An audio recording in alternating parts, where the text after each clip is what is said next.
twongeye kubasuhuza mwese abateze amatwi cyangwa abadukurikirana kuri YouTube channel D1BTV. Muri kumwe nanjye Kennedy. Uyu munsi tukaba tugiye kubaganiza ku nyamaswa yitwa ingagi. Ingagi ni inyamaswa ikomeye cyane cyangwa se ikunzwe n'abatari bake kuri ino si. Ahangaha ingagi ushobora ahantu wayisanga hamwe rukumbi ni mu gihugu cy'u Rwanda, mu Rwanda rw'imisozi igihumbi, by'umwihariko mu misozi y'ibirunga. Ahangaha tugiye kuganira byinshi ku mateka y'ingagi utaruzi, wumva abantu bashobora kuba baragiye bahasiga ubuzima kubera ko bigaruriwe n'igikundiro cy'ingagi. Ahangaha pariki y'ibirunga icumbikiye ibyiza nyaburanga nk'ibi, by'umwihariko ingagi, aho igereranywa nka zahabu y'u Rwanda. Ahangaha iyi pariki iherereye mu majyaruguru y'Iburengerazuba bw'u Rwanda. Bwa mbere iyi pariki yemejwe mu mwaka w'1925. Icyo gihe cyari igice cyakoraga ku birunga bitatu.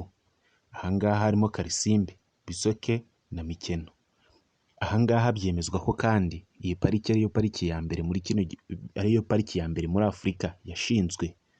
Ahangaha mu mwaka w'1929 iyi pariki yari ifite ibirometero kare bigera ku 890, ariko ahangaha ikaba yarabihuriragaho n'ibihugu bitatu nk'u Rwanda, Congo na Uganda. Ahangaha mu mwaka w'1960 ubwo Congo yabonaga ubwigenge, u Rwanda narwo rukaza kubona ubwigenge mu mwaka w'1962. Ahangaha buri ruhande rwari ruhuriweho n'ino pariki nkuru y'ibirunga. Yaje kubigabanyamo ibice bitatu. U Rwanda ruza kugira uruhare rwaho, na Congo igira uruhare rwaho, na Uganda iza kugira uruhare ifataho, ariko uruhande runini rwaje kuba ruri mu Rwanda, ruri ku ruhande rw'u Rwanda.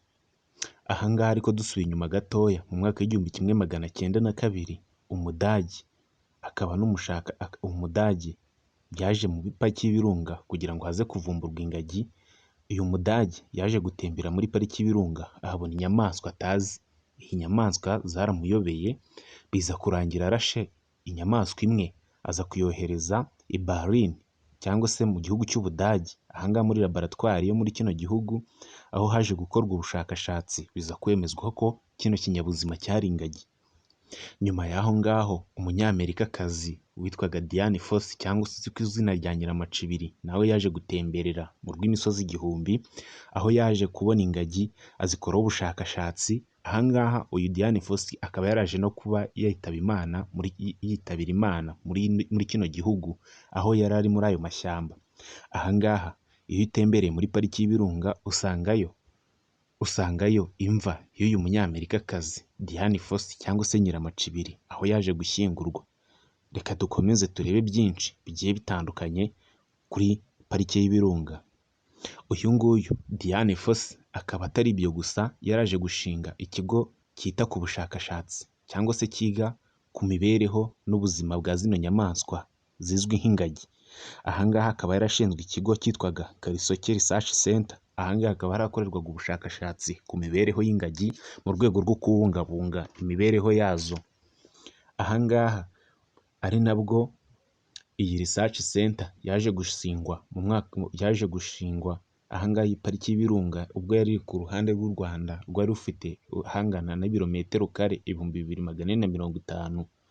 Mu mwaka w'1958 u Rwanda rwaje gusigarana ahangana n'ibirometero kare 2338, by'umwihariko nk'ishyamba ry'ibirunga. Ahangaha uwacungaga ino pariki y'ibirunga, Uwingeri Prosper, ahangaha nawe yatangaje ku bivugwa ku buzima bwa zino nyamaswa. Zino nyamaswa ni inyamaswa ngo zikurura abantu, aho abaza basiga amadovize menshi, kandi akagirira by'umwihariko akamaro igihugu, by'umwihariko n'akarere ka Musanze kabarizwamo ino pariki. Ahangaha hakaba harubatswe n'amahoteli menshi. Aya mahoteli acumbikira bano bantu baba baje kureba izi ngagi. Ahangaha nyuma rero uyu Dian Fossey ubwo yitaga kuri zino nyamaswa, uko mugenda mubibona mu mafoto agiye atandukanye, ahangaha uyu mudamu akaba yaraje kuziharira, akiga ubuzima bwazo, akabana nazo, aho yashoboraga kumva icyo zivuga, nawe aba yazicira amarenga, ibyo ashaka kuzibwira zikabyumva. Ahangaha mu mwaka w'1974 umuzungu w'umudage akaba yarinjiye muri ino pariki y'ibirunga akarasa inyamaswa, akarasamo izindi nyamaswa z'ingagi, agatwara abana bazo babiri akabajyana mu gihugu cy'Ubudage muri zoo yo muri Cologne. Aha ngaha izi ngagi zashimuswe harimo iyitwaga Koko na Purukeri. Izi ngagi nubwo bazijyanye muri iriya zoo ntabwo zabashije kuhaba kubera ko ikirere cy'i Burayi kitafavorizaga zino nyamaswa kuba zabaho bitewe na kirima yaho. Byaje kurangira zino nyamaswa zipfuye. Aha ngaha rero izi nyamaswa zizwi nk'ingagi biza kurangira nta handi hantu wazibona ku isi uretse mu gihugu cy'u Rwanda, by'umwihariko mu misozi y'ibirunga. Kuri ubu ngubu rero uko iminsi yagiye ishira ari nako ba rushimusi bagendaga bahanganye na leta ubwo yashyiragaho umusanzu wo kuba yarinda zino nyamaswa kuko yari imajije kubona yuko zigereranywa nka zahabu y'u Rwanda. Aha ngaha hatangiye gukazwa ingamba kubungabunga no mashyamba, hashyirwaho inzitiro, hashyirwaho n'umutekano w'izi ngagi. Aha ngaha ntabwo ari inyamaswa gusa z'ingagi ushobora gusangamo inyamaswa zizi nk'inkima cyangwa se inkende zikunze kubana na zino ngagi. Uyu munsi hakaba hamajijwe ingagi 800. Aha ngaha mu mwaka w'1902 Umudage bitaga Kapiteni von Bengi yinjiye muri pariki y'ibirunga, aho yageraga akabona zino nyamaswa zidasanzwe. Aha ngaha yaje gushimutamo inyamaswa 2. Aha ngaha yatwaye ikigabo n'ikigore mu rwego rwo kugira ngo azajye kuzicirira barebe ko nabo bazorora.